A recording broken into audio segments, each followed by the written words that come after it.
the green one. Good morning. Ladies and gentlemen, thank you for having me here, inviting me. It's an honor and pleasure to be here with you. My name is Hördur, and I am Torfason. I am here because of my role as a leader and action planner in the Icelandic Revolution that took place in Iceland in the winter of 2008 and 9. This I use in this speech is a collective I, built with my friends who have helped me, Massimo, Hilmar, Laura Anna Cella, just to name a few, and the thousands that joined the revolution. I have a long story as an activist. For you to understand my role and action in the Icelandic Revolution, I need to explain to you who I am. I graduated as a professional actor in May 1970. By 1973, I had become a very well-known artist.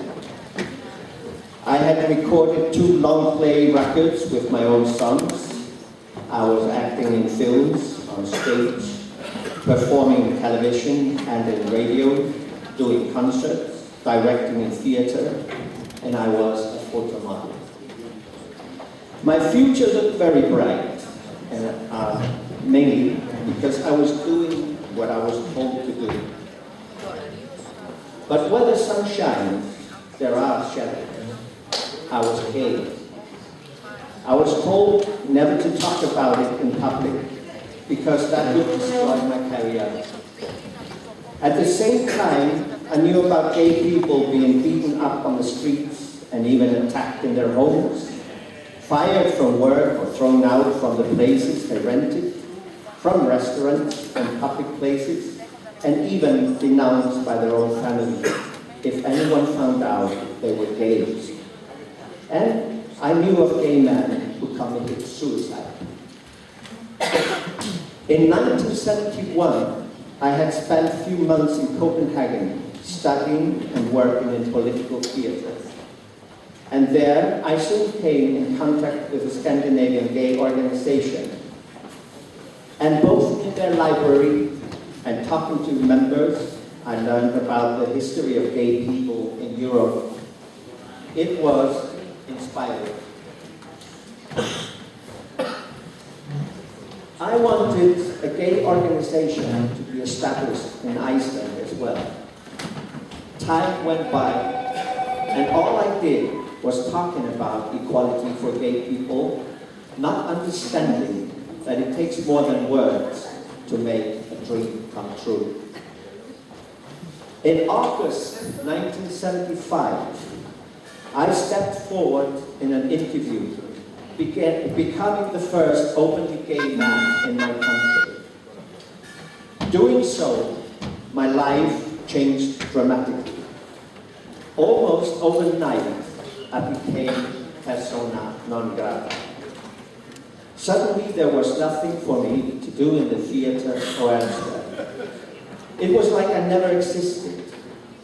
I was living under a constant threat, and I was soon forced into exile. I moved to Copenhagen, where I decided to commit suicide. But at the very moment I was about to end my life, it hit me that I was giving up far too easily. Being rejected from society with talents that had been happily accepted and then refused by prejudice put me into a position I had to deal with totally on my own. I understood what I could do with my life, fight for the right to be who I am. Asking the simple question, if you are not who you are, who are you then? And bringing into actions my manifesto that I wrote in the acting school, where part of it said, artists' duty in society is to fight the abuse of power. So instead of giving up, I started to do my job. and I have been working ever since in that spirit as a director, songwriter, poet, performer, and a human rights activist, not belonging to any political party or a religious group. After being forced into exile, surviving a murder attempt and excluded from my society, I fought back by caring and sharing, letting I become we. In May 1978, I finally managed to get a few people together and start an organization to deal with gay rights in Iceland. The organization is called the Organization of 78, and it is a strong and respected organization today because of its hard work members. In that year, I also started traveling around the countryside every year with my songs and stories on human rights issues and working with amateur theatre. This brought me valuable experience of how to deal with society and get good results. And I did my best to help people in need. Looking back today, it feels like everything I have done in my professional life was to prepare myself for what had happened in October the 6th, 2008 in Iceland. That day, our Prime Minister, Hördur, leader of the Independent Party, appeared on national television with a very dramatic and bewildering speech that ended with the words, "Gud bless Iceland. God bless Iceland." To me and many others, this ending sounded like the Third World War had started. And it had, in a way, only this time not with firearms and bombs, but with money, greed, and corruption. The crash involved the collapse of all three major Icelandic banks. It is said to be one of the worst financial crashes in history of man. On the list of 10 biggest financial crashes ever in the world, the Icelandic banks have 4 seats there, number 3, 6, 9, and 10. And keep in mind, Icelanders are only 320,000. To most Icelanders, this was unbelievable, and we really found it hard to understand what had happened. We were confused and scared. We were simply in shock. How could this happen? We had been told for years that Iceland was considered to be one of the richest countries in the world, and in one day we were placed among the poorest and the most indebted ones. According to the politicians and bank managers, this just happened, and they could not do anything about it. So they were most certainly not responsible. And we, the people, we should just continue with our life as nothing had happened and leave them to take care of our business. But we, the people, we did not agree. On Saturday, October 11th, 2008, at 12 o'clock, I placed myself in front of the Parliament building in Reykjavik, and I asked people to join me there. I stood there and I asked people 2 questions. Can you tell me what has happened in our country? And do you have any idea what we can do about it? It did not take me long to find out that people were scared, angry, and confused, even the politicians. But there I stood, day after day for a week, at the same time, in the same spot, and talked to people. It didn't take me long to understand that I would have to put up a big meeting, a forum, and get good speakers to explain the situation, trying to fulfill what was supposed to be the role of the media, which is to inform people.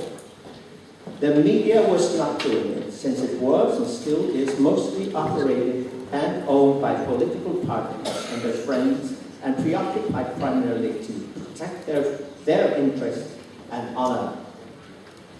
We had to be the new media, and the internet became one of the most important tools. So exactly 1 week after I placed myself in front of the Parliament building, I was joined by hundreds of angry protesters. I asked them to look at each other and talk together, share their worries, saying we would use our brains, not our fists, and keep in mind that we were all in this together. I started the first meeting and every meeting after that by asking people to agree to keep our protests peaceful and not tolerate violence. We should work together in the spirit of the society we wanted to live in. Did they agree? And hundreds answered yes. And I asked them if they wanted another meeting at the same place and same time a week later, and they said yes. And from the podium, I asked people to help me, and they did. My phone hardly stopped ringing after that. And from then on, we demonstrated peacefully every Saturday at 3 o'clock in front of the Parliament building for the next 5 months. But it was not enough to protest just because we were angry. We needed something that would pull us closer and unite us. So I went among people day after day, and I asked them, what is it we want? Little by little, it became clear, and it took me 3 weeks until I was ready, and I asked the crowd from the podium if they agreed on these 3 following demands. 1, the government should resign. 2, the board of the Financial Supervisory Authority should resign. 3, the board of the National Bank should resign. Do you agree? I asked the crowd. And thousands shouted yes. This became the glue of the meetings and the main purpose. And we spoke also of the need for a new constitution, but that had to be an underlying demand put into action on a later stage. Most people had never seen protests repeated so systematically before. Within few weeks, there were all kinds of small protests in Reykjavik. Iceland was boiling with political activity. It almost became a fashion to protest. Citizen meetings started where politicians were invited on panel to answer questions from the audience. The internet was filled with blogs and articles. Everyone was discussing the situation.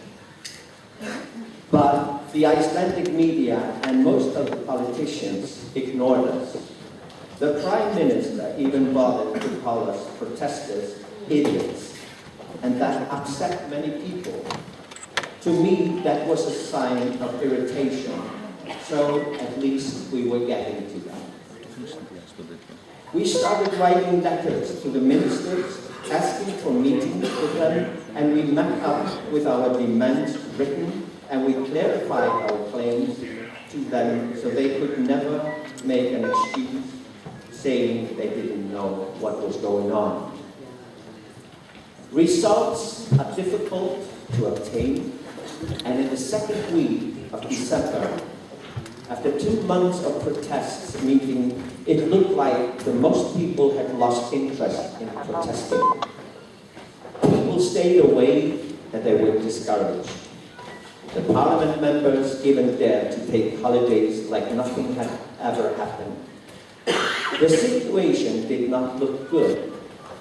So we sent out an announcement saying we respected the Christmas tradition, and we encouraged people to celebrate it with loved ones, family, and friends, and take a good rest.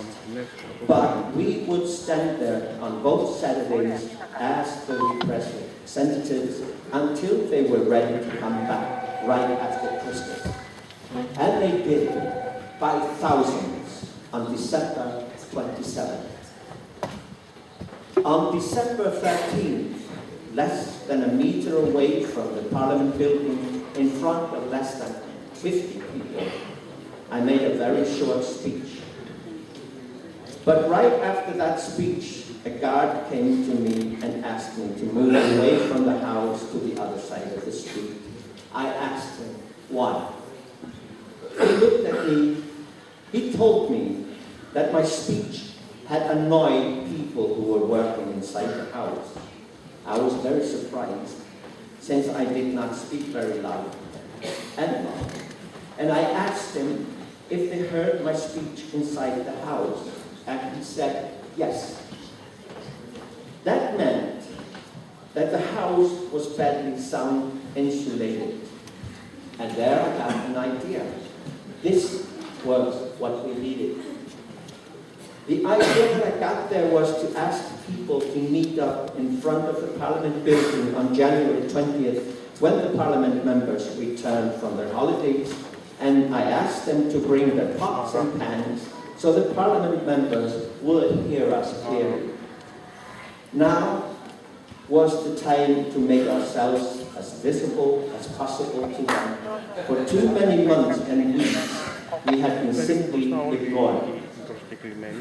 There were thousands that met up that day, and we stood 4 days non-stop and protested very loudly, shouting, beating drums and pots and pans, and everything that would respond with loud sound. And when the dark came, we lit bonfires.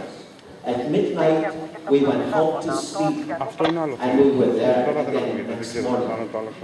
Something like that had never happened in Iceland before. Of course, the media responded by talking badly about us, the protesters, trying to make us look like idiots and terrorists so people would support us. But we proved time and time again that we were peaceful and we won the respect of the majority of the people. The biggest protest meeting ever was on Sunday, the 25th of January 2009.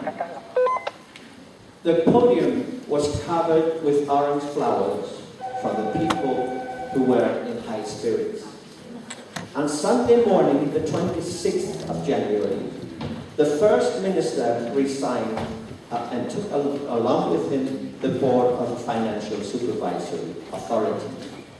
And the day after, on Monday, the government resigned. It was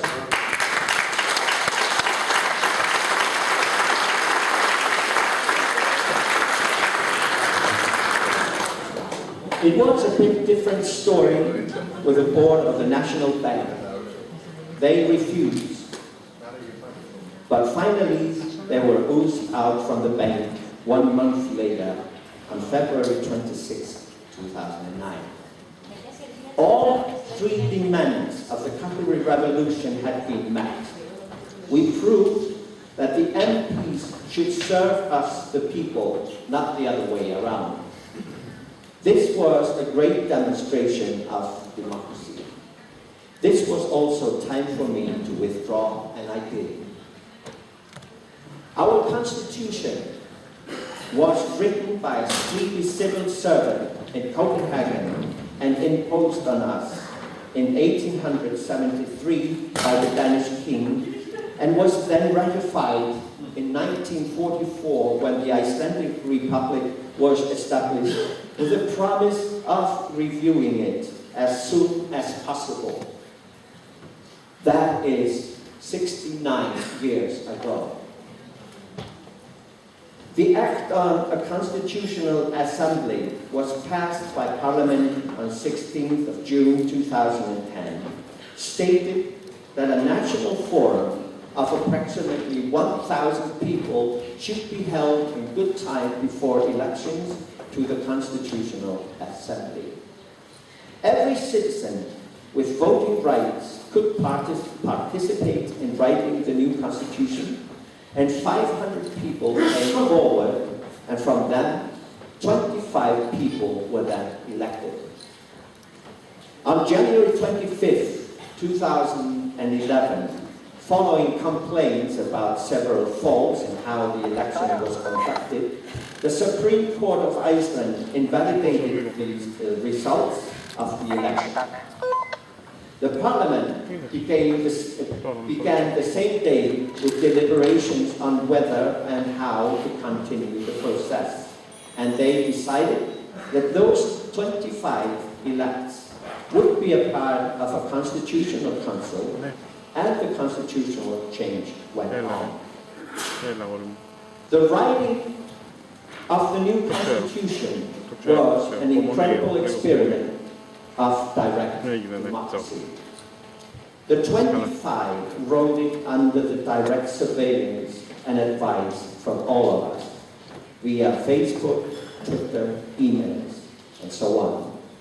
We could all contribute to the writing of the new constitution. And they listened and talked to people.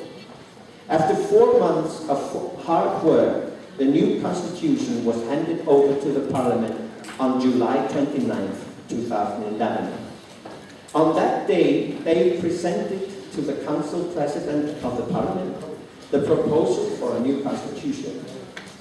In a letter accompanying the proposal, stated that members of the Council had agreed that Parliament should provide all citizens with the opportunity to vote on a new constitution before Parliament handed the financial proposal. The referendum was held October the 20th, 2012, but ignored by Parliament.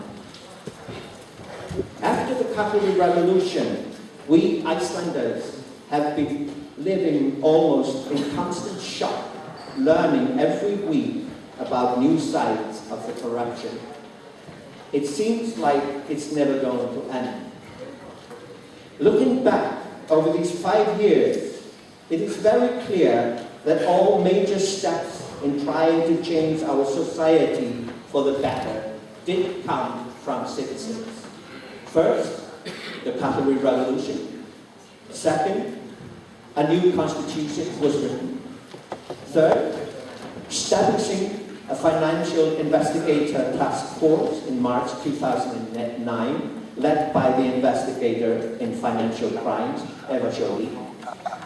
Fourth, the referendum on Iceland's debt.